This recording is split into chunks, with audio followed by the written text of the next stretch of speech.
All right. Good morning, everyone. Good morning. Hey, good morning. Thank you. Oh, thank you.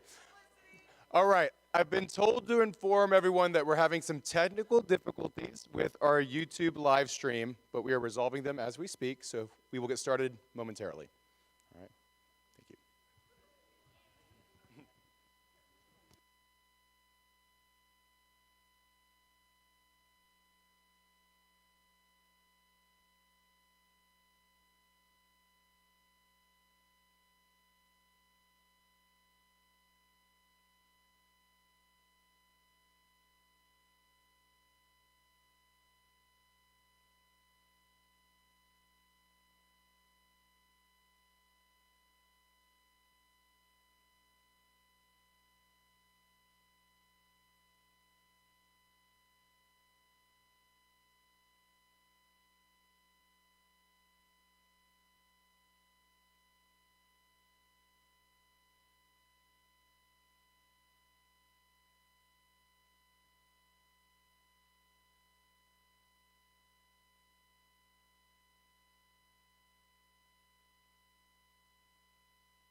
right, good morning again, everybody.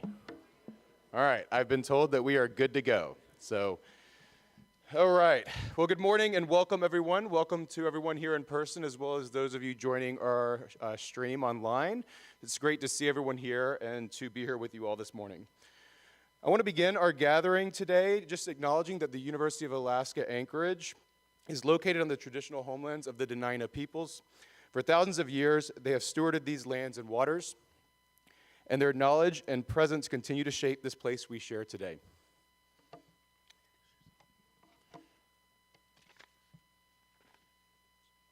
Just really briefly here, introductions, I do apologize.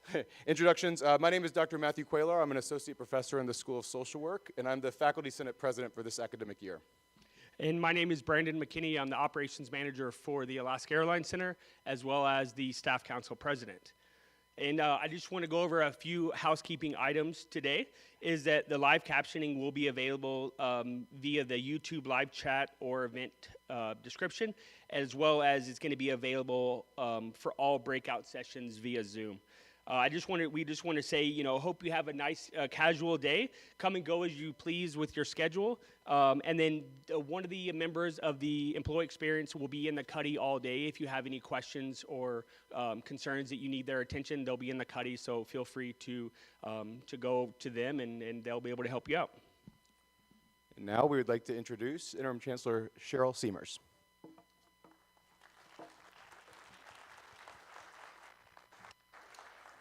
Thank you, Matt. Thank you, Brandon. And thank you, UAA, for being here today for a unique experience of professional development. I thought I'd kick off by saying that I love professional development. How would you know that? If you took a look at my own CV, you'll see I call them little seminars or trainings or things that when they become available, I usually jump at the opportunity to engage. Why is that so important to me? Well, it's definitely the knowledge, and we're going to talk about that today. You're going to get the experience to learn from one another, and I know at UAA we have amazing educators in all areas. Our staff are experts in their areas, and they're going to share their knowledge with you today. Our faculty as well. So it's learning, it's gaining that knowledge. But the other reason my CV is filled with professional development opportunities is because I love to connect. I love to sit in a room and find out, oh, that person has the same question about that I do. So it's as much as the presenter on the stage as it is turning to a colleague and saying, oh, you're encountering that too? What's your question? And can I learn from you? So I want to encourage you today to both learn from those who are in participation in the various different sessions with you, but also those who are sharing the knowledge. And sharing knowledge is our theme. We're well underway in this semester. I hope today is also a chance to pause, to take a deep breath in, because I like to say we've been on a full sprint since the start of the semester. And for some of us, myself included, I feel like the sprint actually started mid-July, right? Launch the new year, get it going, meet students, get busy with the opportunities that we have before us. I hope today is a day for you to slow down, to connect with one another, and to invest in yourself. You are UAA's greatest resource going forward. Every single one of you sitting here today represent how we will make a difference in our state and our nation. So welcome and enjoy. This is our second Peaks. It started out kind of from Staff Development Day, had some pauses and some changes, and this is our second rendition of this. And I already will say we'll welcome your feedback at the end of the day because UAA strives to continually improve and make sure it meets the mark for you. The theme this year is We Are Knowledge, and that says it all. Every one of you brings something to the table, skills, stories, and insights. Together, we create the environment where students and ideas succeed and flourish. And today is our day to celebrate that. So whether you sharpen your skills on tech, find new ways to communicate, or just enjoy a good conversation and coffee, and we've had a lot of that over breakfast together, I hope you'll take full advantage of what the day has to offer. Thank you for those who've put so much time into the organization and the little details that matter. It's because they care. Yeah, let's give them a round of applause.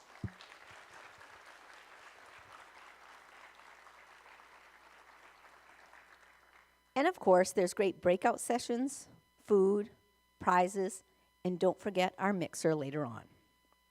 We're going to be hearing from some of our senior leadership in a panel coming up, and we're excited to hear their perspectives as well. Thank you for being here. Thank you, UAA, for all you do. Thank you to our campuses and those listening online from remote locations. I can't help but stop and say here, some folks were so committed to face-to-face engagement that they drove 3 hours this morning in a car together to be here. Can we give them a round of applause as well? We are all connecting and collaborating, and that's what makes us strong. Let's make it a meaningful and exciting day. Thank you, and enjoy Peaks.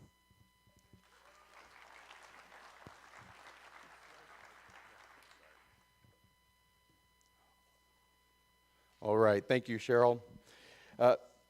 We're now going to go ahead and transition to the panel.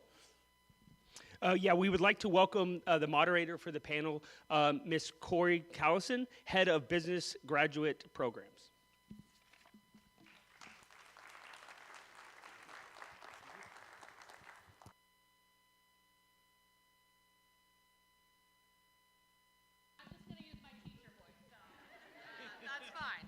Oh, okay. Or else I could use a microphone too. That also works, right? Fantastic. Okay. Firstly, I've always wanted to do a fireside chat, so I guess I will check that off of my bucket list. So yay. I'm super excited to see all of you here today. My name is Dr. Corey Callison. I work over at the College of Business and Public Policy. I'm the head of the graduate programs and a professor in the marketing management department. I'd really love to introduce the rest of our panelists today. I think we have some fun questions, some ways to have some discourse, talk about strategy and how we come together as a university in order to try and accomplish, strategic and sometimes very complicated kinds of goals and problems. So let's go ahead and I love an orderly progression, so let's just start with Ryan and move our way through. Good morning. No mic for you. Hello. Hi. Hey. The light. Flip the switch. Yeah. So Ryan Buckholt, Vice Chancellor for Administrative Services. So good morning, everyone. Hi, everybody. Denise Runge, Provost. It's nice to see you all. Oh, okay. Yes. Aaron Dotson, Vice Chancellor for Research. And my name is Ben Morton, and I work in the Dean of Students Office, but I'm representing the Division of Student Affairs.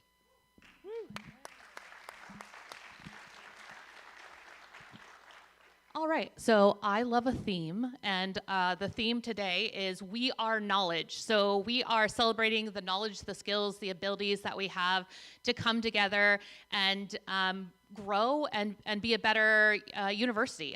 So I do want to start sort of talking about that under that lens. So can you each tell me a little bit about what your team brings to the table that makes UAA special or distinctive? And again, we'll just go down the row.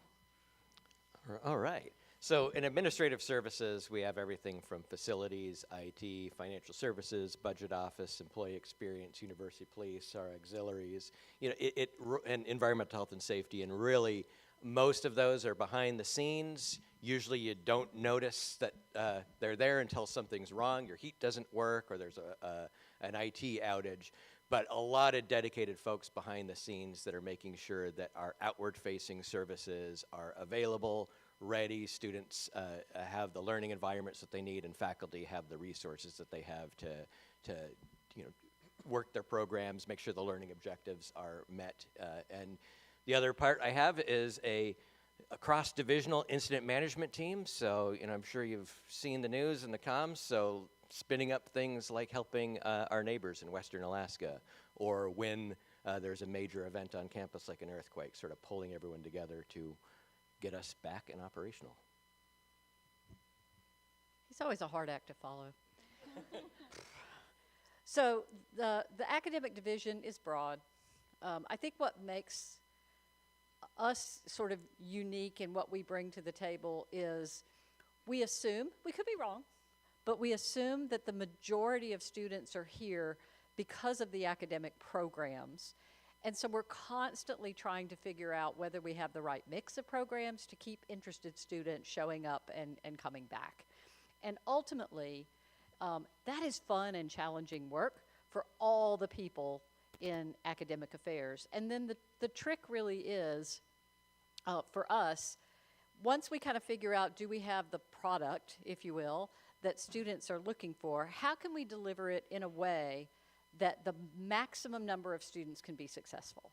And so we're constantly tweaking that. You know, you may have the image sometimes of the professor who walks into the classroom, who's done the same class since 20 years ago, and they're walking in with faded yellow notes. That's generally not UAA at all. So many of our faculty are the ones who are literally every semester upgrading and trying new things and switching out their methods and their approach, and so they're constantly refreshing everything to make sure that they're serving the students and helping them be as successful as possible. Same is true with what's happening in the library, in the advising area, in tutoring, in all of the things that are part of academic affairs. So it's a lot of fun to kind of really feel like we are at the nexus of what is attracting students and hopefully helping to keep them on campus along with the rest of the team. Awesome. So the Office of Research, similar to the Administrative Services Unit and Academic Affairs, is one of these foundational components of the university. The office has our office's sponsored programs, which helps move external money in and out of the university. So if you ever think of how students' financial aid flows in monetarily into the university, it's through the Office of Sponsored Programs. If you ever think how we make the agreements with our partners in the city, our partners in the state, our federal partners, that's the Office of Sponsored Programs. So that office helps our agreements for grants, for contracts, for endeavors that help our faculty and our students explore beyond the classroom, as well as within the classroom on special awards that fund students' financial aid, from research assistance to tuition stipends and beyond. We manage the Office of Commercialization and Intellectual Property Protection to help all the great ideas that faculty and students have become protected and pushed out into the world. We manage compliance across the university with animals and humans so that we know when we do research or activities that we do it safely. And most recently, we have a number of research centers, ICER, ICHS, ADAC, and the units within the Business Enterprise Institute that help kind of create the core of research-focused enterprises on campus and public service that engage with the rest of campus. And beyond that, the Office of Research is a cheerleader for great things that tries to help faculty, staff, and students pursue those things that make their careers enjoyable beyond the direct day-to-day work, and give maybe outlets of excitement, such as the upcoming Scary Scholars, where you can share your work or learn about what's going on at the university in costume, which makes it that much more fun. Lovely. I mean, anytime you can go to work in a costume is pretty cool. On Fridays, I dress down.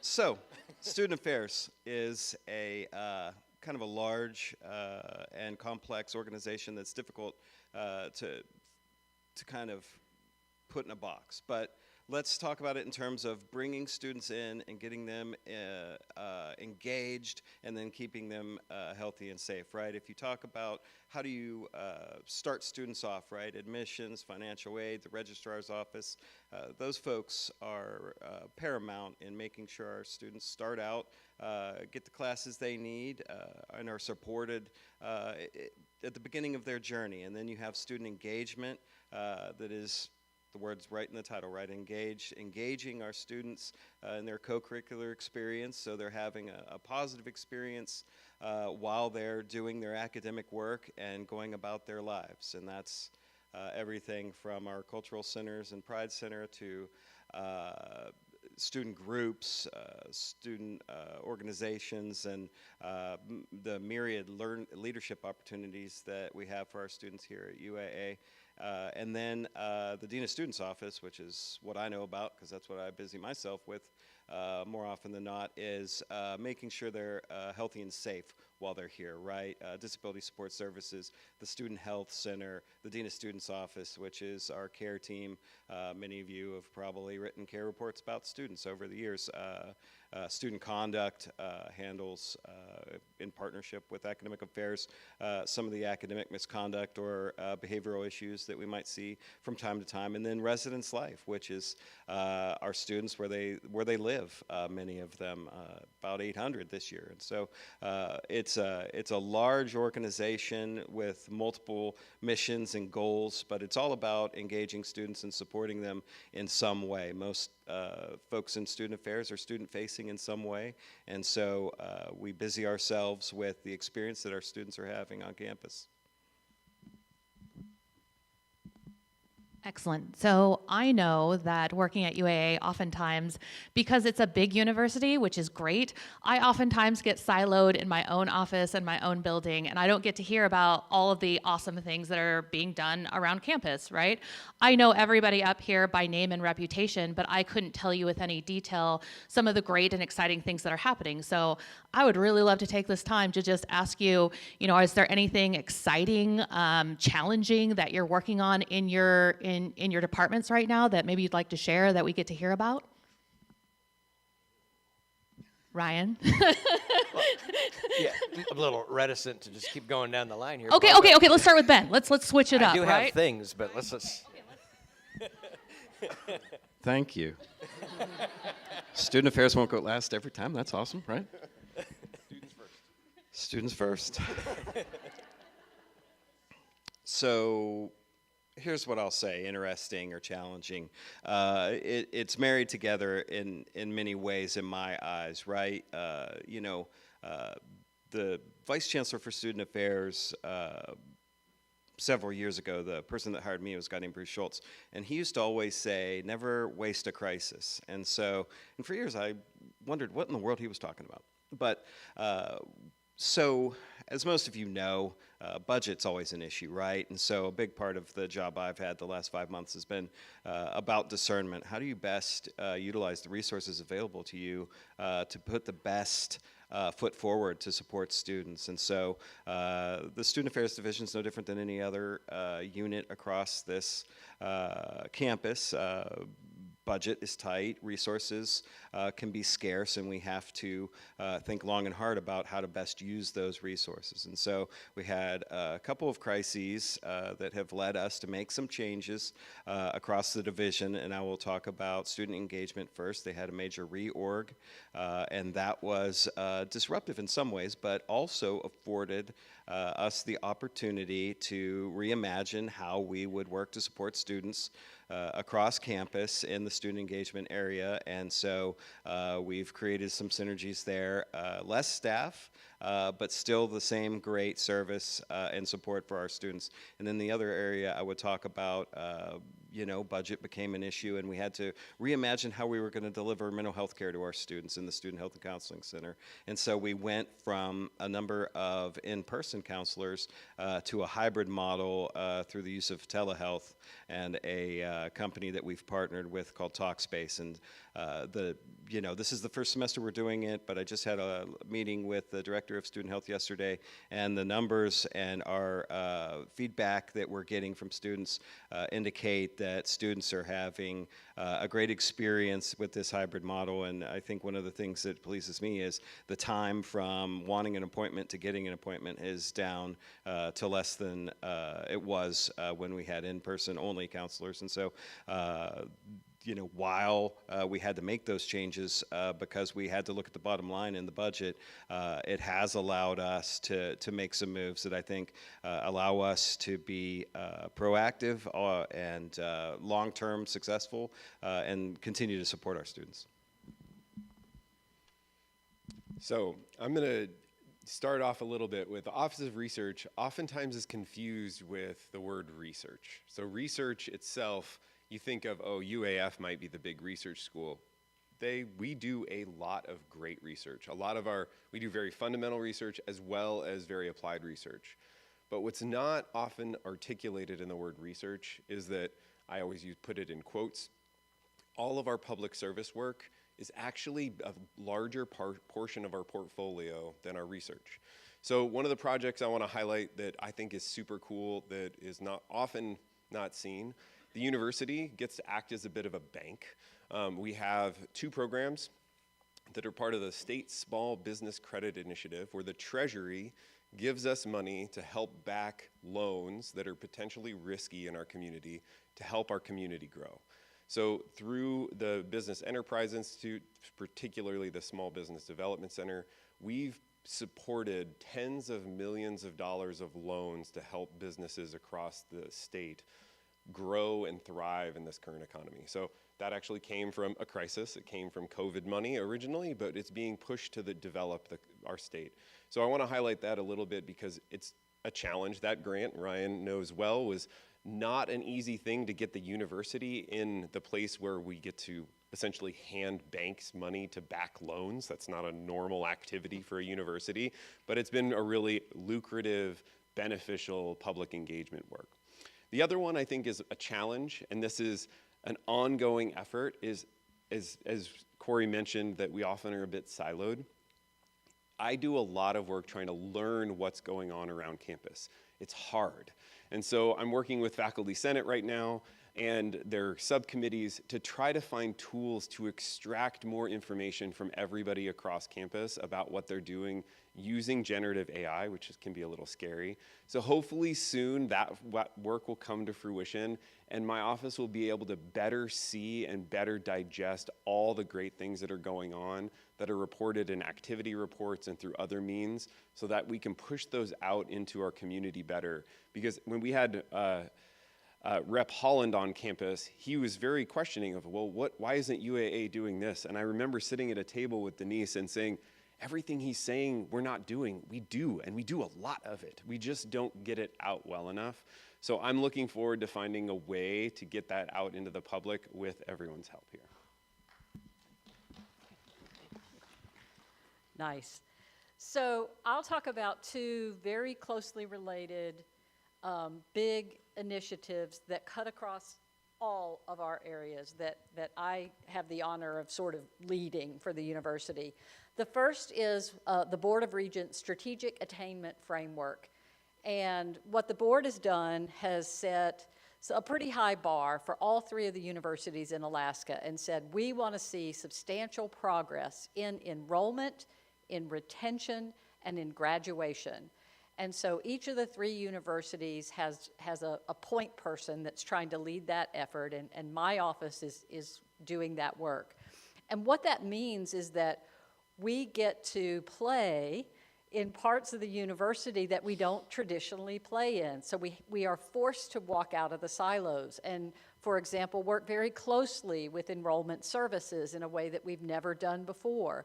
We're forced out to a deeper engagement with administrative services in terms of some of the IT supports and the housing issues, in terms of having enough rooms, not what's going on in the residence halls, which is great. We just don't have enough housing. And so it's been a fascinating and very exciting project because even as provost, I think I know a lot about the university, but then through this project, I'm getting to go much deeper into areas that were sort of off in my periphery in the past and really connecting a lot of dots and figuring out how to make us all even better. And the second project, which is really deeply connected to the first, is what we've kind of euphemistically called leaning into dual mission, right? So we're a dual mission institution. That means we have this wide array of certificates and degrees that can be anything from short term all the way to a couple of doctorates. We're heavily applied, and we're deeply community engaged. So the way that we're leaning into that is kind of opening our eyes and recognizing, wait, we've got 4 community campuses in areas of the state, at least 2 of them, where the population is rapidly growing, and there's huge opportunity.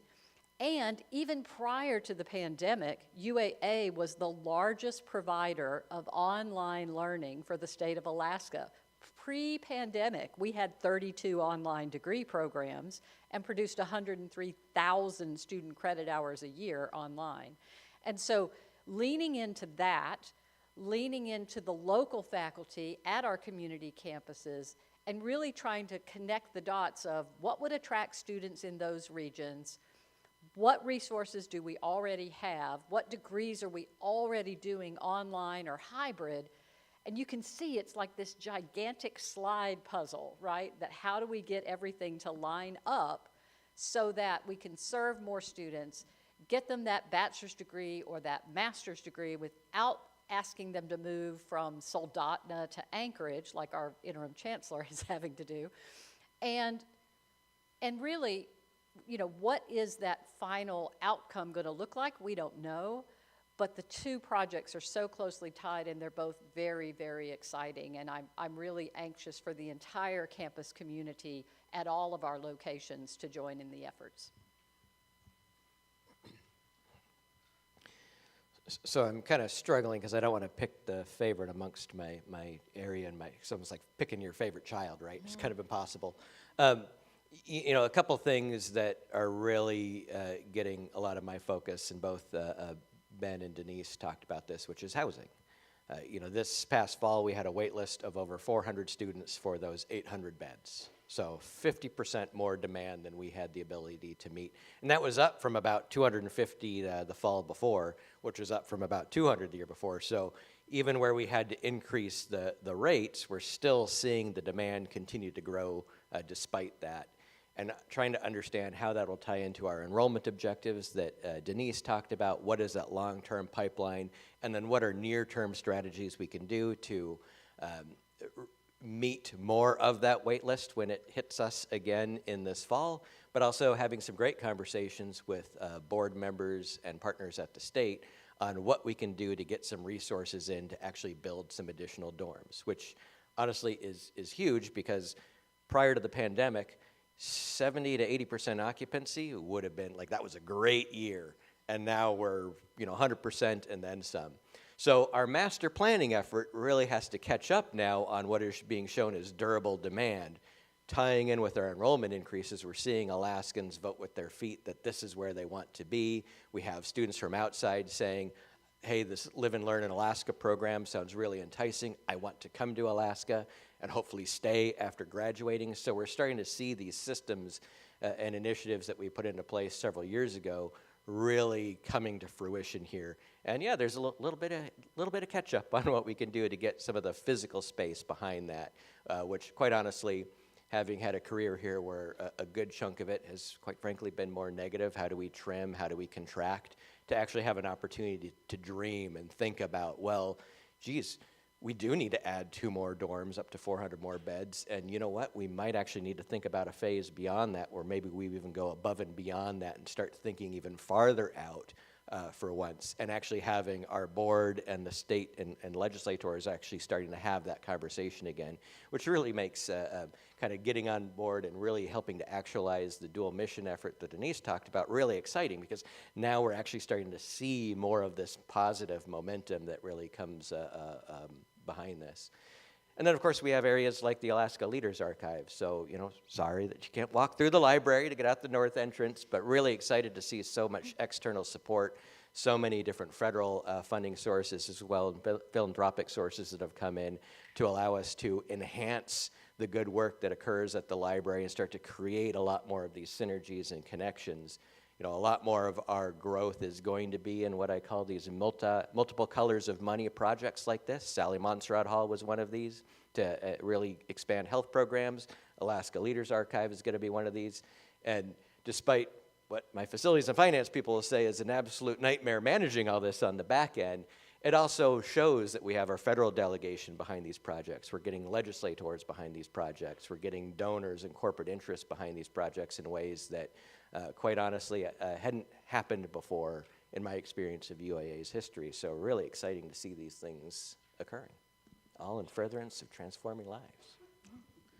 Okay, so I'm hearing a couple of themes here. So one is that, we're working really hard to address students' needs, whether it's housing or students in crisis or development and support and growth of students. Across the board, we're trying to make sure that we recognize these issues and work towards them.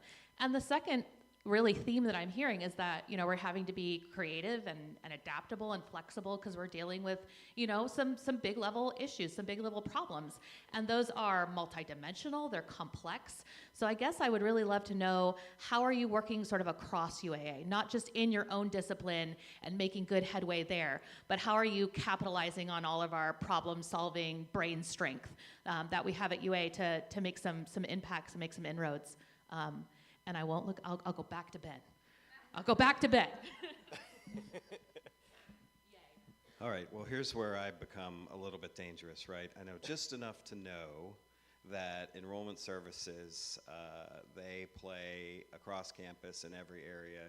You don't go far without having to talk to the registrar's office about something on this campus that involves the student experience, and then financial aid, obviously, as well. And student engagement, obviously, they are involved in partnerships across campus, doing programs, getting engaged. Those units work very closely throughout not only campus, but the community in order to ensure that our students have a quality co-curricular experience. But I'll talk mostly about the care team, and the reason for that is that's what I know the most about.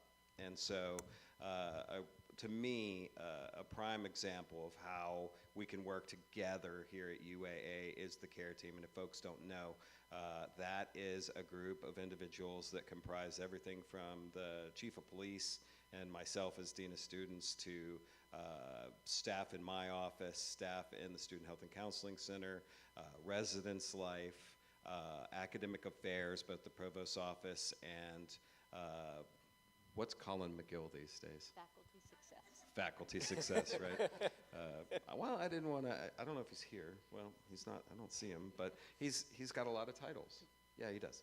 And so that to me is a prime example of how student affairs and academic affairs and administrative services can all work together in order to support students and ensure that they have a quality experience and a safe experience, right? You're not referred to the care team because everything's going dandy, right? You're having a bad semester, a bad day, a bad week, or something's going on that has put you into, generally speaking, crisis. And that could be everything from garden variety, anxiety, depression, the whole way through thoughts of self-harm, or academic issues that have come up in your time here. And so we get together regularly to discuss students of concern and how we can support them, not only in their academic pursuits, but in their life, right? Because at the end of the day, many of our students have so much going on outside of being students here at UAA that if we don't support that aspect of their lives, we're really missing a mark. And so to me, when every Wednesday from 10 to 11:30, that's our standing meeting. We, if there's an emergency, we obviously call a meeting outside that. But every Wednesday for an hour and a half, as we're sitting there talking about all of these students that we're concerned about, we have two lists, right? It's the students in crisis, which this week I think was 57 active cases, right? And so that's a pretty average amount for us this time of year, but we're probably getting 10 new cases a week. And so that's one list. And the second list are students that we're taking off of the students in crisis list they call them acclamations, right? So we're deciding that they have been, we've done what we can to support them, and they're in a place where we don't need to continue to talk about them or support them, at least directly. And so if 10 go on, then 10 have to come off, right? And so while we work to solve the issues at hand, then we start to talk about what we did to support the students that we're taking off the list. And so it's kind of an interesting moment when we transition from one group to the other group. But you know, it's demonstrative to me of how we work to support students across the campus, and you know, everybody has a hand in that. I can't think of one area of campus that hasn't at one point or another submitted a care report that we have had to sift through and kind of figure out how to support that student or group of students on occasion. And so, you know, a big thanks to everybody in this room and all your peers for the work that you do to notice when a student's in crisis and then report it to us. That is a critical piece of how we figure out who needs our support. Thank you. Do you want to really change it up? And Ryan, you can go. Oh man! All right. Yeah. Yeah. This being nimble here. So you know, a lot of the admin services areas don't have a lot of direct student interfacing outside of, say, the auxiliaries, UPD, or the bursar's office. And honestly, those last two are usually a little bit more negative in interactions. Like when, unfortunately, the bursar's office has to, you know, send someone to collection. This isn't always the best conversation. But one thing that always inspires me is just how much everyone throughout the division thinks from a student-centric perspective. Ideas coming from the bursar's office. Here's what we can do to help inform students about payment plan options, or hey, can we hear what's going on with the kind of this initiative that popped up at a board meeting and how that can tie in, or even UPD with their community-centric policing perspective, where quite honestly, even APU will call us if they need some support because they know a university police officer is going to come at it from that student development mindset versus, unfortunately, Anchorage Police Department. So I think those become good symbols of just what it looks like when it comes to being student-centric. And by and large, when we talk about how do we collaborate and move beyond, there's just so many conversations will pop up with one of my direct reports, and I'll say, well, go talk to that dean, or talk to Craig and see what he's got going on, or let's tag up with Susan Kalina and understand where things are going with that academic policy and what our place could be. And really, from my perspective, not being in the way. It's like I don't need to lead that conversation, but I want that cross-pollination to occur between the divisions. And then where it does need to come to my level, I mean, I think all four of us are popping up in each other's doorways at least a couple times a day, or if we're out of the office, we're texting each other or G-chatting each other, trying to sort through an issue that might not be ours, or it might be something that becomes shared and really becomes that, you know, I think you identified the theme really well, which is being student-centric and understanding what that is. And a lot of times, you know, as I look out, you know, you all might be encountering something, and not to shamelessly plug, but you know, I'm going to have a session later about helping us at the senior level understand what are those opportunities that where we can clear those hurdles from what's being seen around the area. Because again, that's what's really going to get some of this cross-pollination across the division or across the university, and yeah, really making good work for students. Thank you, Ryan. And I think to echo and kind of lean into some of what Ryan said is, a lot of the really neat things that the Office of Research does is we like to study things, we like to explore new things, we like to find the optimal path. I think that's a lot of what the Office of Research encourages and performs. We handle a lot of kind of foundational processes, or perform a lot of foundational processes, doing LRs, doing JVs, managing money and how it moves, managing ethics forms between university and statewide across colleges and departments. And it's not about just performing that task. I think most of the folks in my office, and we see it across the university, is that it's about finding a way to minimize the effort that it takes to do these tasks, because you do them over and over and over. And how do we make it easier to do, to make sense of when there's errors? So I see at many times the Office of Research sort of maybe laying out the idea or the spark of, hey, something's clunky in this process. How do we go to the right office in fiscal services or budget or statewide, or how do we address this challenge in a form that comes from the colleges to one of these central offices? And I challenge everybody in my office, as well as I do the same thing, to not just find the workaround, but find the new path so that we all can succeed together. And it's not always one person can't find that path. It's really the combination of multiple offices coming together to chart that path together, because it's rarely one group that has full control over that path. I think we all get discouraged when statewide tells us you're going to walk this way from here to there. I think we succeed the best when we work together to find how to get from here to there for the needs that we have. And so I really look to my team and to the teams of these other folks on campus to make those processes work and to always look toward improvement to make tomorrow better. So I'll do a really quick one, which is that I guess about a year ago, through the CPAB, which is Campus Planning Advisory Board. I knew that because Ryan and I co-chair it. Teamwork. Yes. It used to Working be across. PBAC, but that's another whole story. Yeah, we just moved the letters around. But anyway, through that that committee, which is faculty, staff, and administration, governance, all across the board, right?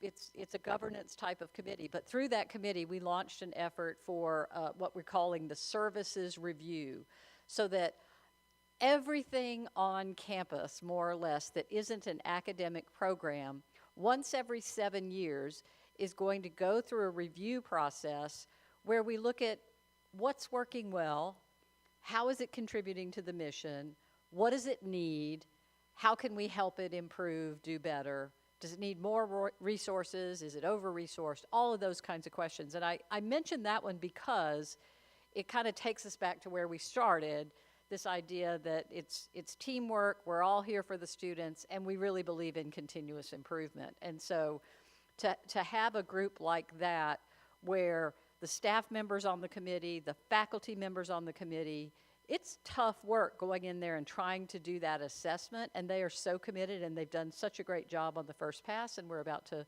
launch the next round, and if you haven't been reviewed yet, you'll get your turn. But that's an interesting example for me of how we work all the way across the institution to help advance us. I have 3 programs up for review this year, so I will be experiencing that. Maybe some of you will as well. I think we should have a part 2 because we only have 5 more minutes to answer questions, and I, as the moderator, get to choose the last question. So I'm drunk with power. But I really want to ask people, because we have so much experience up on the stage. I don't want to age anybody, but I really would like to know: do you have a favorite memory? Do you have a favorite experience working at UAA? Something that really sticks out to you that you're like, yeah, this is why I do this, right? Like this is what makes my work impactful or meaningful, or this is why I like to show up every day. Maybe thoughts there. And I'm gonna start with Denise. No, you keep right? They mixed it up on me, so we're gonna go with it. Okay, I was hoping for a little more time. I have a lot, an awful lot.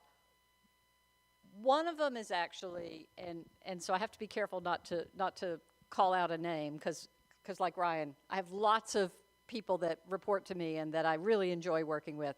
But there is one that reports to somebody who reports to me that was a new position that we created a couple of years ago that has a really interesting title, but the purpose of that job is to support students. And so shortly after this person moved into our office, one Friday, this person and the person they report to came into my office and shared with me that they had just moved mountains and gotten a whole bunch of people to agree to make adaptations and accommodations, and they managed to find a way to graduate 2 students who otherwise absolutely were not going to be allowed to graduate. And it was a Friday, and so we started this thing that we don't every single Friday, but many Fridays, we call it Graduation Friday. And we like jump up and down and clap, and because that's kind of why we're here. And so that first Graduation Friday, I don't know if he's watching, but the person who did that work, that's one of my favorite memories at UAA.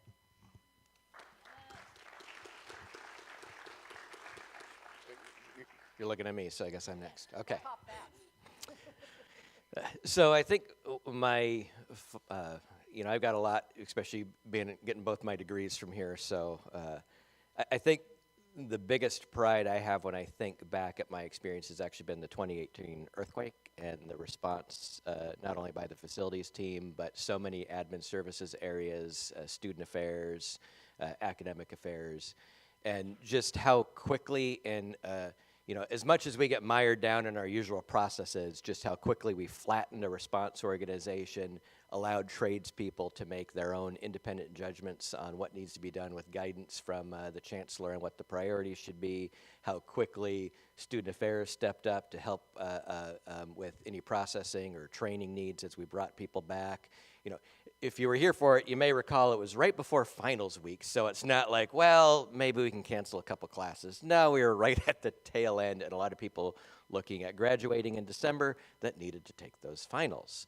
So really every conversation across our incident management team was about getting classes back in action, and we're going to prioritize those. And even like student radio, important, but student affairs saying, that can go a couple extra weeks and just be offline as long as we get those classrooms back in action. And just seeing so many people pull together, as well as alums that are, our engineers and architects that came to check on their projects and quickly stuck around to help do structural assessments. And just so many contractors coming to the table as soon as we called to get that back in action really showed not only the dedication of our employees and that focus on that student mission, but even our private sector partners and how quickly they're going to prioritize us over others because of either their association with us or just their fondness and appreciation for the work that we do here, and know that, okay, if I have to pick between two people to help, I'm going to help UAA because they got it together and their mission rocks. You win.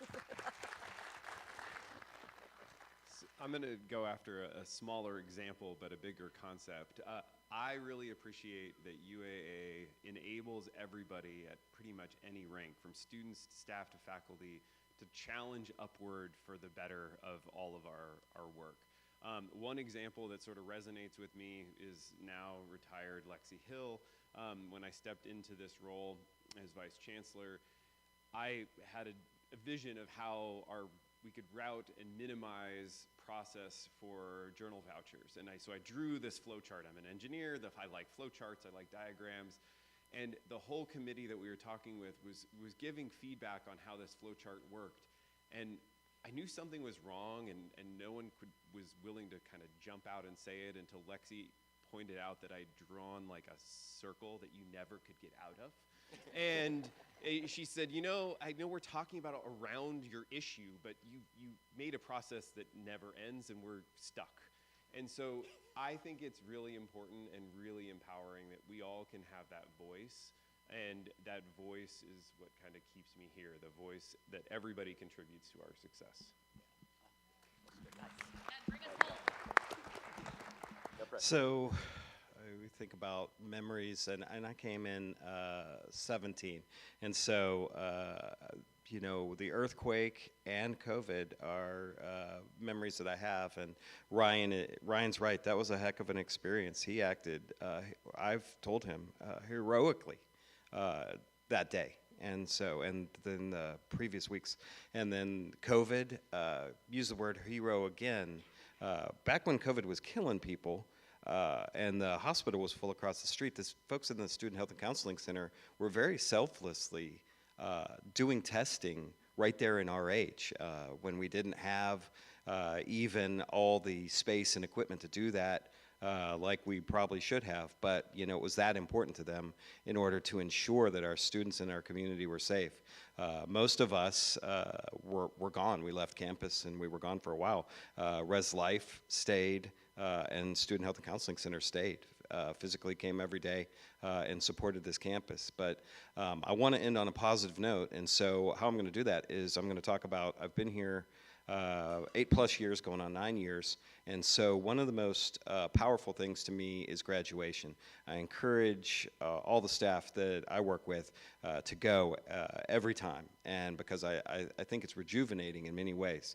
And so when you've been at a place, and this is the second time this has happened to me, when you've been at a place enough time to see somebody come as a freshman, and then in December or May, see them graduate from the university, that is a powerful an emotional and an emotional thing, I believe. And so to me, when I've had these opportunities to, and you know, it's not seeing them walk across the stage, because that's just kind of this brief moment, but I've had several opportunities to see folks that I worked closely with, either in care team or through conduct, or also student government or whatever it might be, go from incoming freshmen the whole way through maybe a commencement speaker, or just kind of that moment before they're getting ready to go sit down. They're in the wings, in the innards of the AAC, getting ready to kind of walk into that space and that energy that they have. And it's right before the thing is going to happen, right? But their whole future is right in front of them.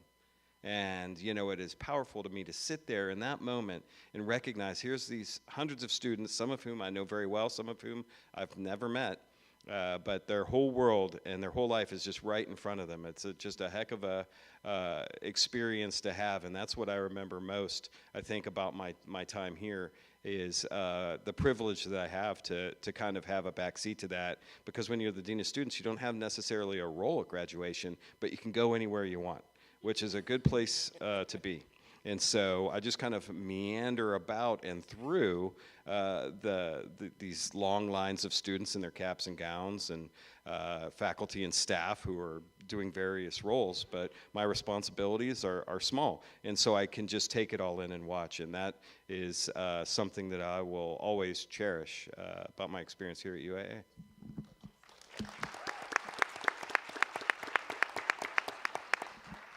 Thank you guys so much. I am now going to turn it over to our next facilitators, who are going to tell you more about what you're going to do next. Oh, and they need my microphone. I need the mic.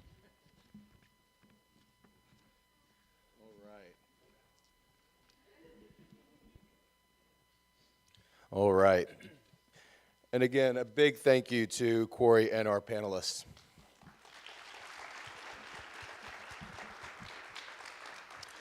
Yes, and thank you for attending today. Our apologies for the technical difficulties, but y'all do have a fun day ahead with the breakout sessions and a lot of good presenters, so you have that to look forward to.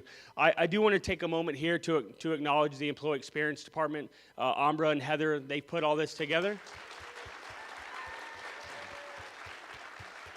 I asked Ambra before we got here a little early, and I asked her when they started working on this, and she said that they started working in July. So that's a two-man department, and they put a lot of work and hard work into doing this. So I just want to acknowledge it and say thank you. And then, as a reminder, one of them will be in the. Yes, absolutely. Let's give them another round of applause.